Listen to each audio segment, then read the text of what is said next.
Sneakers and Cleats, the podcast. Welcome back to the Sneakers and Cleats podcast. It is Monday, February 10th. This is episode 170. Congratulations to the Philadelphia Eagles for winning the Super Bowl, absolutely crushing my wife and the Kansas City Chiefs in the process. So that was an unhappy day in the Roy household. Don Harris, Chuck McGinnick, back and better than ever. Guys, what's up? Man, can you? I just can't believe how fast January, February are blowing by. It's February 10th. Man, you're gonna look up. There's Valentine's Day, and then pitchers and catchers report. All-Star game. Yeah, this week, right? Man, Yes, it's 2 more flying days. by.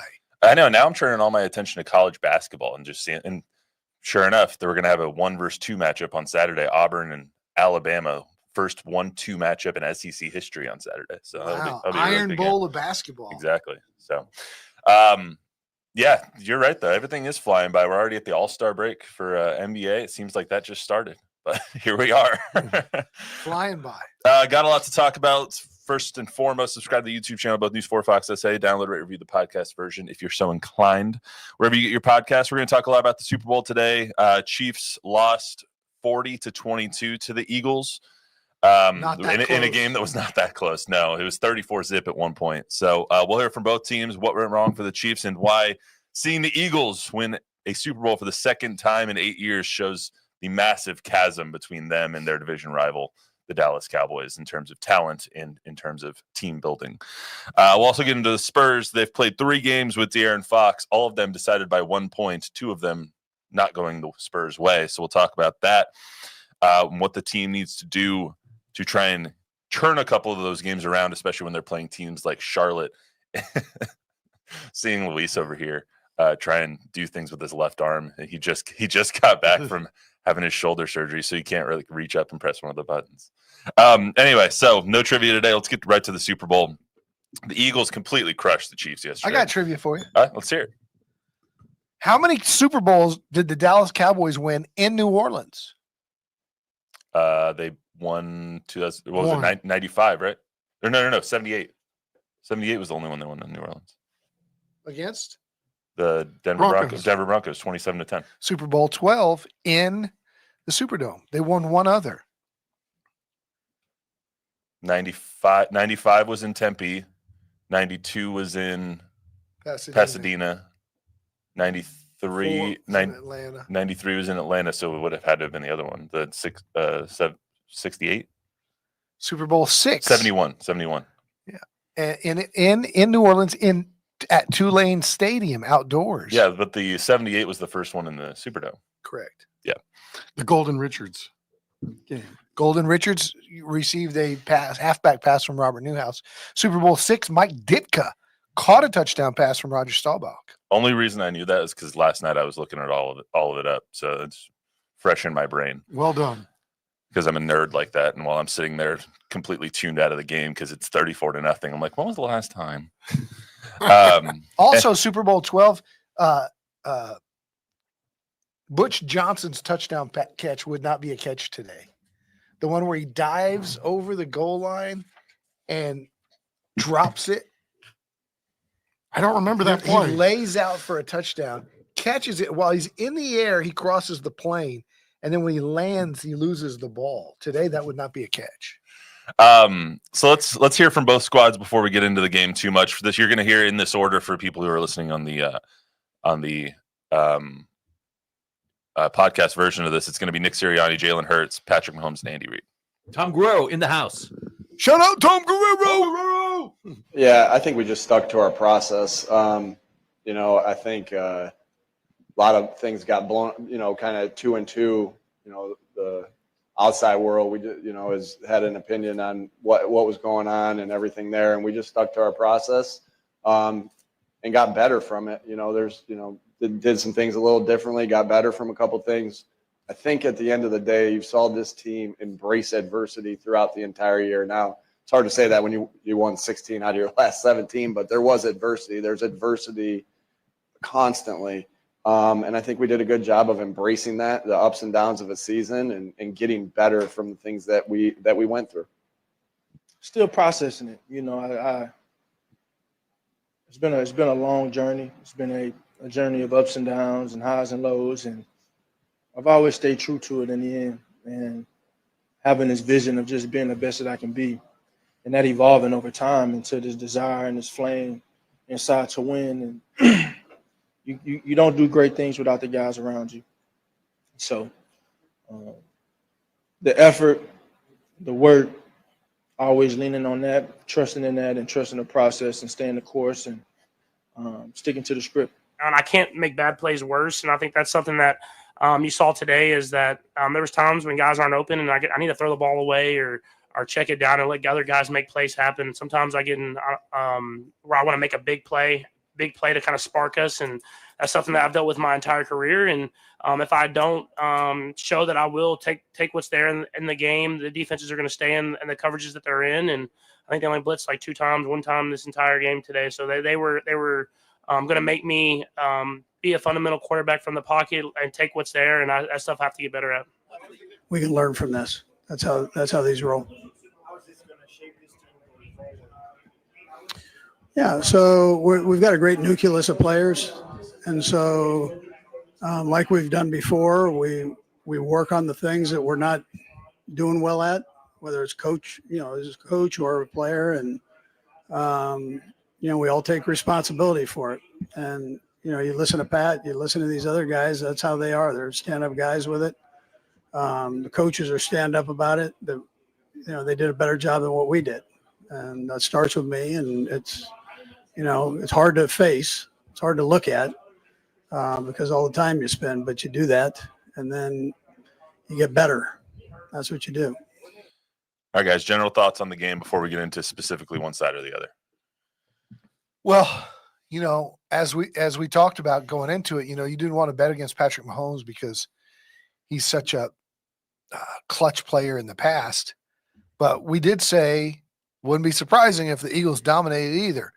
And for me, the takeaway afterwards is just like football still comes down to the big boys up front. Mm-hmm.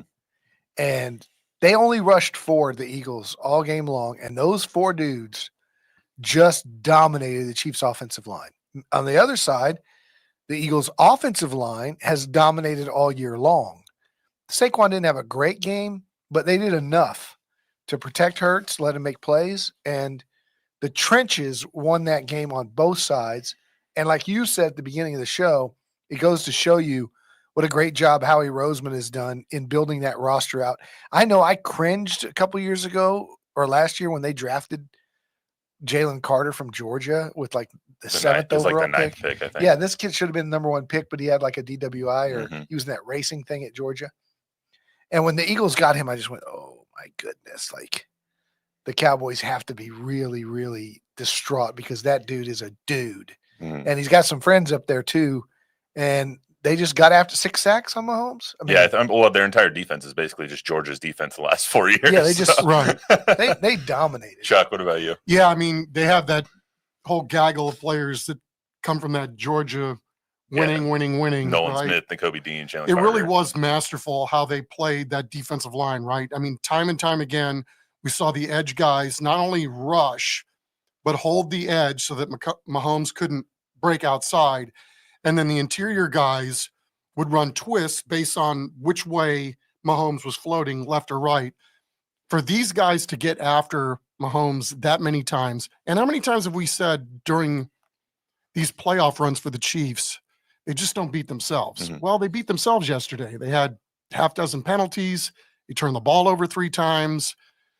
But for that defense to put that kind of a game together, it was a magnificent work of art. I don't want to, bury the Chiefs, right? They had one bad game. They were probably due. I mean, we were talking beforehand, right? The last time these guys lost a legitimate double-digit game was last year against Denver. They've done it differently through all of their Super Bowl runs, although these last 2 seasons, these are defensive-based teams, right? The Chiefs probably realize they're going to have to go out and get some wide receivers, that you can't just keep churning and burning these veteran wide receivers. And in a big game like this, with a team that has a good scheme, there's some things they're going to have to change, obviously, if they want to be as good as the Eagles, because obviously they weren't even close yesterday. Yeah, let's start out with the Chiefs side of this, because I do think that's the more interesting side here. I think everyone was surprised because you haven't seen them do that. You haven't seen Patrick Mahomes have that bad of a first half. That might have been the worst half of football he's played since he's been in the NFL. But He threw the ball directly to Cooper DeJean for the pick six. He didn't even, I mean, Zach Bond was just sitting there, throws it right to Zach Bond for the other interception. Balls are bouncing off of DeAndre Hopkins' hands, and Travis Kelce isn't adjusting to the back shoulder like he usually is. Something was just off. Yeah. And credit to the Eagles for making him uncomfortable. But that was, when you go 3 and out on every single possession outside of the first play, which was 11 yards to Juju Smith-Schuster, that was your first down, and only first down in the first half. You put yourself so far behind the 8 ball, and something was just not right. But didn't we see all year long that the Chiefs were vulnerable? They would eke out wins with a blocked field goal at the gun or a late touchdown, and everybody's claiming that, it's Mahomes' greatness in the comebacks, and it is. But you don't have to come back if you dominate. That's, that was my old take with when they said Tony Romo has this many comeback wins in the fourth quarter and Roger Staubach. I was like, yes, because Roger was always up 30 points. It's like he never had to come back. So, and when he did, his comebacks were in playoff games and memorable, or Thanksgiving Day games too. So I think the Chiefs this year were a little more vulnerable, whether that's talent, whether that's roster build, whatever, than they had been in the past. Shout out Xavier Worthy, University of Texas. Yeah, First Longhorn ever to score a touchdown in the Super Bowl. The most quiet 8 reception, 157 yards, and 2 touchdown performance in Super Bowl history because it was all in garbage time. Chuck, do you think there's something to this being their 3rd straight, having to go to 3 straight, not having to, but going to 3 straight Super Bowls, winning the past 2. Now you go to your 3rd one.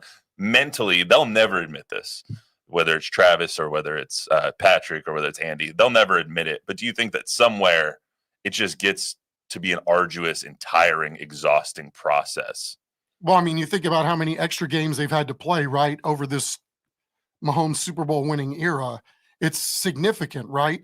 And I think if you were to say who was the hungrier team yesterday, clearly it was the team that hadn't been there, done that. So, maybe some things to that. And, you can say the time off or whatever it was, but, it's little things that you watch. It's the Mahomes body blows that he took early. He got his head bumped on the ground early in the game. During one of the interceptions, it looked like he had somebody drill his knee, and those repeated blows, at some point they're going to take the effect. And same thing with, you said Kelce too. Does that guy even look like remotely what he looked like a couple of years ago? He doesn't look like he has his legs underneath him.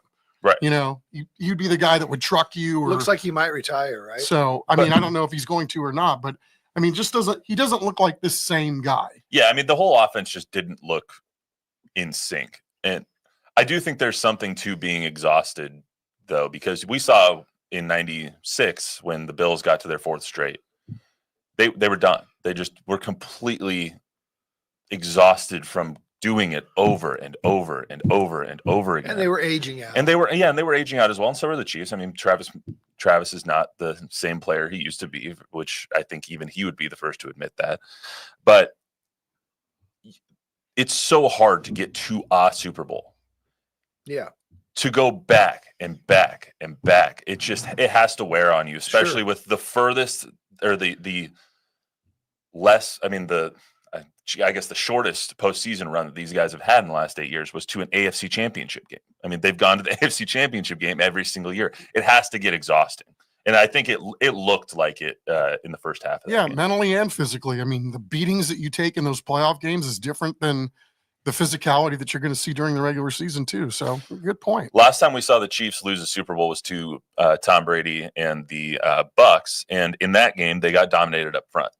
They went out in that offseason, got Joe Thuney, got Orlando Brown, drafted Creed Humphrey, shored up their offensive line, rattled off 2 straight Super Bowls. Once again, this time, though, it came down to the big guys up front, just like you were talking about. Joe Thuney is not a left tackle. He is a left guard. He is a left guard. He is an all-pro left guard. He is maybe one of the best left guards in the entire NFL. But you don't have a left tackle out there, and you have to move your all-pro guard to a position he's not comfortable with, and you put Caliendo then in there in the left guard, and this is what happens when you don't trust your offensive Didn't line. who'd they lose? Who was the big offensive lineman they lost? On the left side? 2 weeks ago against the Ravens, I think. He was either the center or the right guard, I think. I'm not sure. He was a really good starting. The biggest problem that they've had all year is that their left tackle sucks. And so that they had to move over Joe Tooney to the left side to make up for that because he was a better left tackle, even though he's a guard, than their tackles were. And so it just disrupted their entire offensive line. But as far as Philly goes, they played a flawless game. Vic Fangio, hats off. I wore a Bronco hat today in honor of him because he was a good head coach for us, but he's an even better person and defensive coordinator. I'm happy for Vic.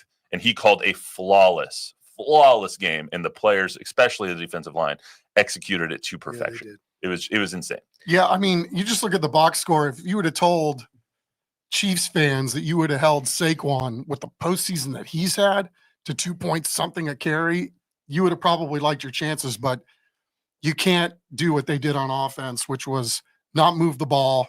They didn't have even 300 yards of total offense, and then to turn it over like that, and just too many mistakes. Yeah, I mean, coming into this game, I thought it was going to go one of two ways. It was either going to be a close Chiefs win or it was going to be an Eagles bludgeoning. There was no way the Eagles were going to win a close game, and there was no way that the Chiefs were going to win a blowout. And sure enough, one of them happened, and it wasn't the one I expected. I expected a close Chiefs win because that's just what they do. Well, I mean, when's the last time you saw those guys get bullied like they got yesterday? They got completely manhandled. It's probably been since the last Super Bowl. Since Super Bowl was it 56 that Brady won? Because it would end up being 56, or 56 or 55, whatever it was. Can we talk about the huge topic of the Super Bowl that I think Chuck and I both are in the same camp on this? You're going to say the halftime show? Not just the halftime show.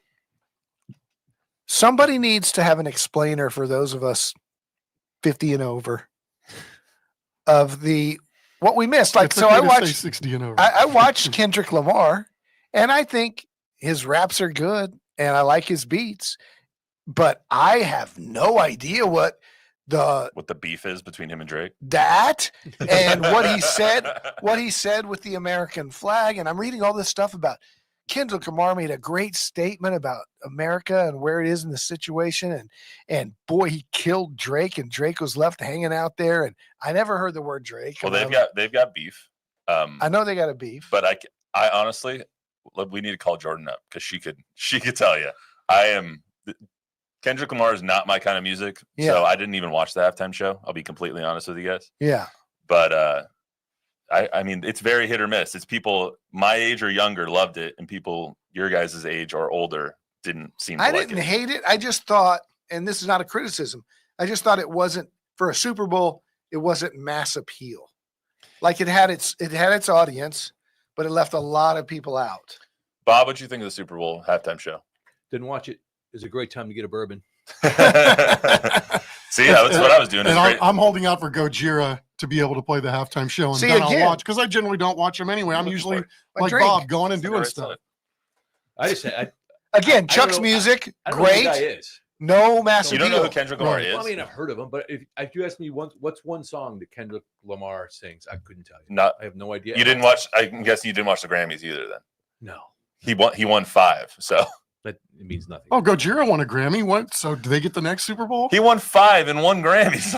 It was for a song not like us. He's got 22. Yeah, it's insane. Hey, I'll tell you one thing though on the Grammys. There, Sierra Farrell. We're gonna keep getting off the track. That's for real. Yes. That's for real.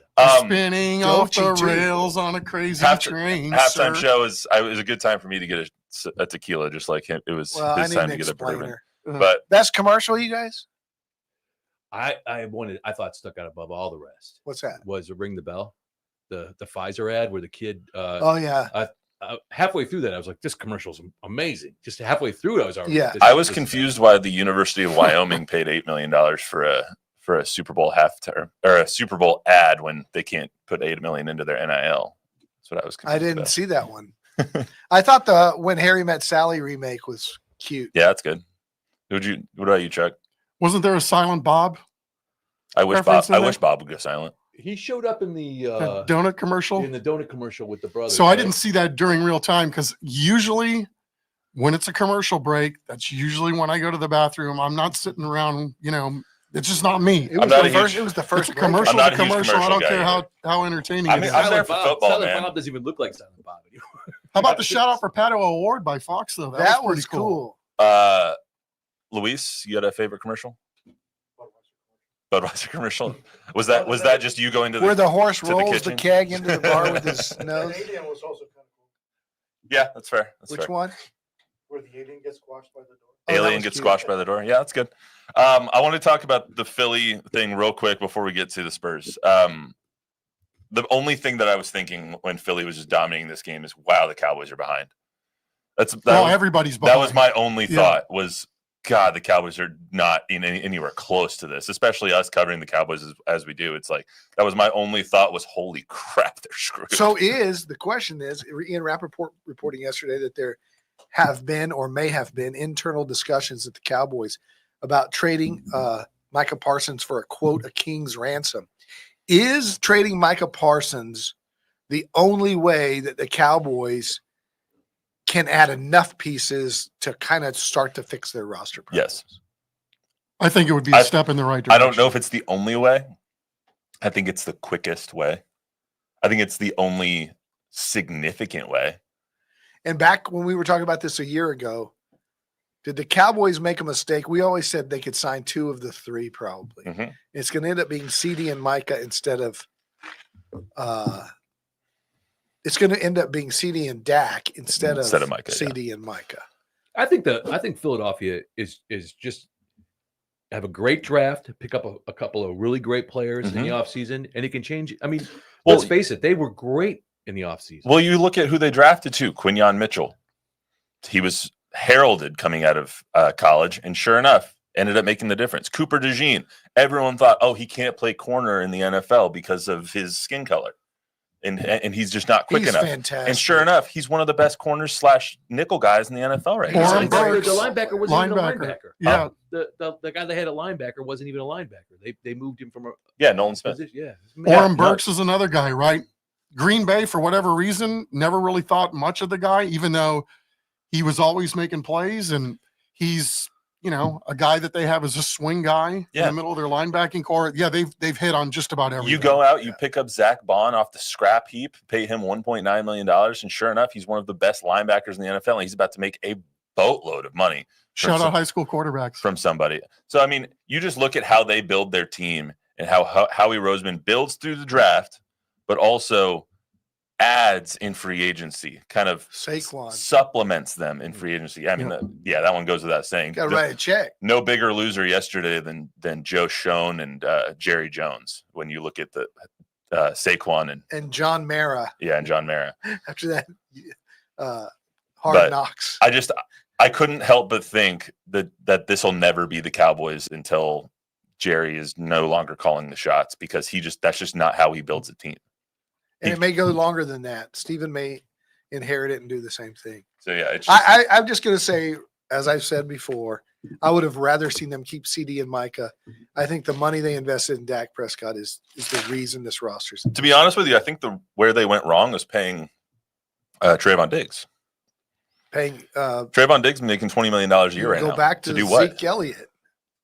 I mean, they pay the wrong guys. Yeah.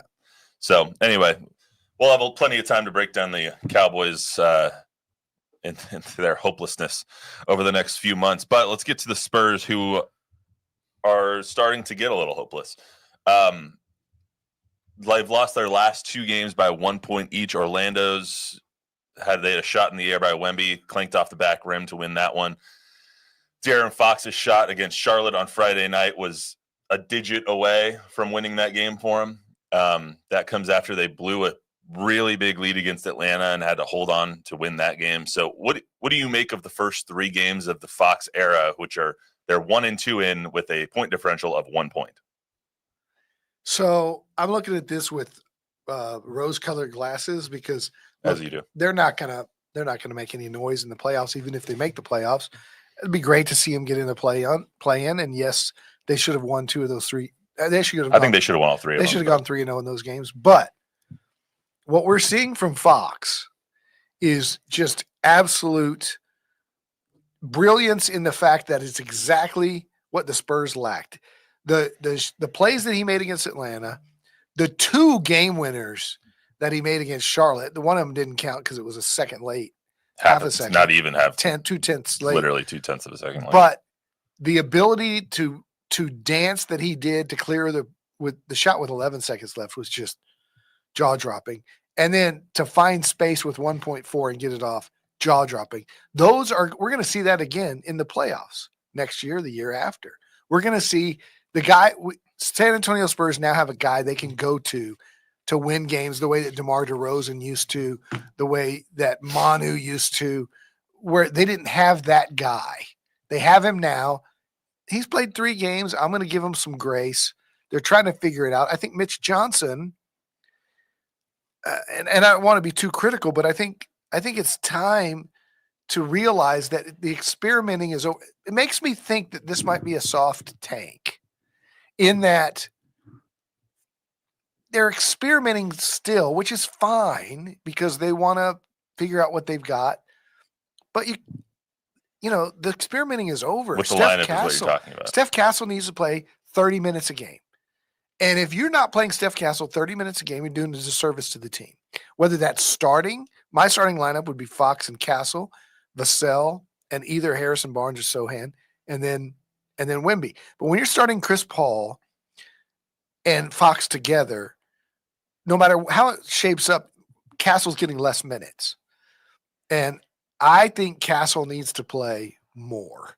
And I think they would be better. And I think it's been proven in the stats and in the final tally that they win more when he plays more. I think they're limited right now with what they can do because of lack of practice time. I mean, you had a dynamic player like De'Aaron Fox. And I mean, to me, what this has shown just over a very small sample size is that this guy's really good. Mm-hmm. And this is what all-stars look like, right? The first game that he goes out and plays with the Spurs, he's 8 of 12 in the first half. Like his first time with a new team, like that shows me a lot. This dude's an alpha dog, right? And he plays like an alpha dog. He's unafraid and he's aggressive, and all the things that they saw in him and knew about him are now here. But how do you blend this in on the fly, on the road with the lack of practice time, right? It's like the other night when Victor missed the last shot of the game where it hit off the back iron. They're running a 2-man game and the whole floor is spread. There's only so much you can do in a limited amount of time. And, if these games are going to be decided in 1-possession games and you got to draw something up, you probably it looks like Victor and De'Aaron are the 2 guys that are playing best together right now. That's, again, small sample size, and that might be a horrible take. But no, I think that was a good look you got. It's a definitely two-man did. But I mean, if you have other guys that are moving around and doing other things or setting back picks for somebody else, and maybe it's not so, hey, we know the ball is going to go to either De'Aaron or Victor in this if you're the opposition. So, yeah, I just think they need some time. It stinks that they haven't managed to get one extra play in those 2 losses. It just stinks it's going to take some time. They're doing this against teams that they need to beat in order to make the playoffs. They shouldn't be close against Charlotte. I mean, they get Charlotte is one of the worst teams in the league, and you were down by 19 in the first quarter. They didn't come out to play. No, they didn't come out to play, but they tried to win at the end. And then when it comes to Orlando, that's another team that you have to be. They're 7th in the East right now. Yes, they're a decent team that's been ravaged by injury, but that's a team and a game that you have to win if you want to make the playoffs. What's our conversation today if Fox's shot gets off in time and Wemby hits that shot? Our conversation is, this is a team on the rise and they're so clutch and they're doing this and that. So I don't want to overreact because, yes, Orlando's not great. Neither is Charlotte. But Charlotte, as Chuck pointed out to me last night, has won against some good teams. Yeah, they're very talented. Significant quality wins. And they're not – the Spurs are not that far away. And, again, I'm not gonna live and die with the 1-loss record this year because – if you take that big picture view, which I'm sure Brian Wright is probably like, Wemby wants to win every game, Ike Wright. But if you're Brian Wright and you're going, I might have the number 1 and 3 picks overall. I might have the 2 and 7 picks in a very deep draft. But Don, we've talked about this before, that they have to win eventually. They have to start actually winning games and learning how to win these close games late. Yeah. That was what was good about that Atlanta game is they learned how to win a close game late. The last, 4 games they've had, there's probably one in there that I'm missing. The one against the Heat, really they couldn't win that game late either. Yeah. It's like all of these games you're losing late, and that was the entire story last year is you couldn't pull games out. I think coaching comes into play some. And again, not to be critical of Mitch. I think Mitch has done a wonderful job in the situation that he's been put in. But there's times where you question who's on the floor. There's times where you question a head coach who's not getting into the face of a guy who probably is taking too many shots that shouldn't be. And at some point, there's going to have to be a tough conversation, be it with Devin Vassell, be it with Chris Paul, on this is the direction we're going to go, and we need you to fill this role, not this one that you're doing right now. One thing the last few games have showed me too is they missed when it came to getting size. They've been incredibly bullied when under the basket. For sure. True that. Insanely. In Orlando, they lost the board battle 45-34, 13-4 in terms of offensive rebounds. They don't have anybody on the roster taller than 6'11" other than Wemby. They get crushed on the boards. I mean, in Charlotte, they lost 53-38 on the rebounding battle. You're just not going to win games when you're allowing 20-plus second chance points. But Bismack Biyombo to the rescue. God. Hey, one thing, I talk about the coaching. You saw what what's his name, Wagner was doing to the Spurs. Love him, Franz Wagner. But I mean, it took them so long to adjust to that. It was like, come on, they finally did make the adjustment, but it was like, got to get the ball out of his hands. That's got to be a coaching thing, right? That they couldn't adapt to, or they couldn't change their defense enough to figure out how to stop that guy. Sean was saying it on the broadcast. A quarter before they made any sort of doubling effort, he was killing them. Oh my God, he was killing them. Yeah, I mean, if they lose in Washington tonight, then we have to have a real conversation about if this team's trying to win, because Washington has no business winning any games against anybody. That would be true. They're 11-point favorites tonight in Washington. Well, they're on the road again, which they're 8-15 on the road this season. Wemby's been sick. He's not playing great. I mean, you look at this box score and you go, God, he's great. No, not if you look at the Friday night box score, and he was 1 of 9 from 3 and 7 of 20 from the field. But if you're watching the games, he's tired, and I wish the All-Star break he would just go to Cabo for the weekend, but he's going to be so busy with all the stuff in San Francisco that he's not going to get a real break either. Quickly on the way out, Anthony Davis gets hurt in his first game as a Mav. Shocker. Did anyone else laugh? Like, I feel bad for him because he hurt his abductor, I think, his groin essentially. He's going to be out for multiple weeks, but Nico Harrison just has to be screaming at a mirror in his suite. Like, what the hell? Yeah, I mean, especially with the way that guy was playing in that game. Yeah. I mean, it looked like he's playing pissed off.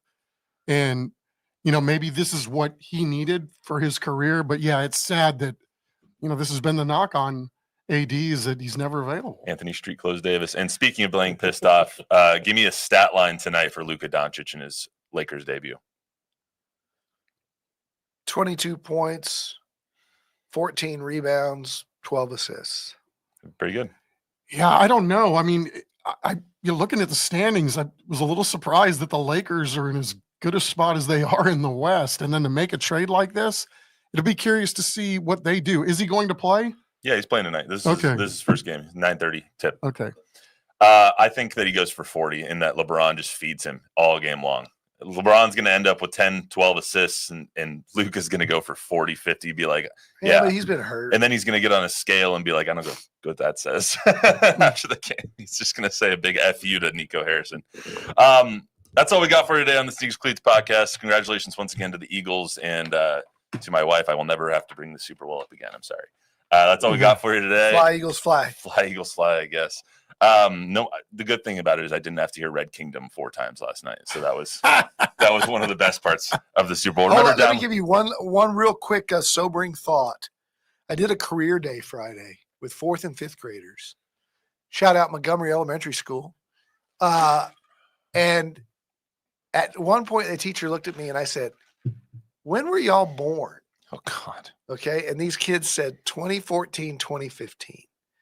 So I asked the kids, do you know, anybody raise your hand if you know who Tim Duncan is? Not one. That's depressing. What are we teaching kids in school these days? Right. Okay, but class dismissed. I'm handing out pencils.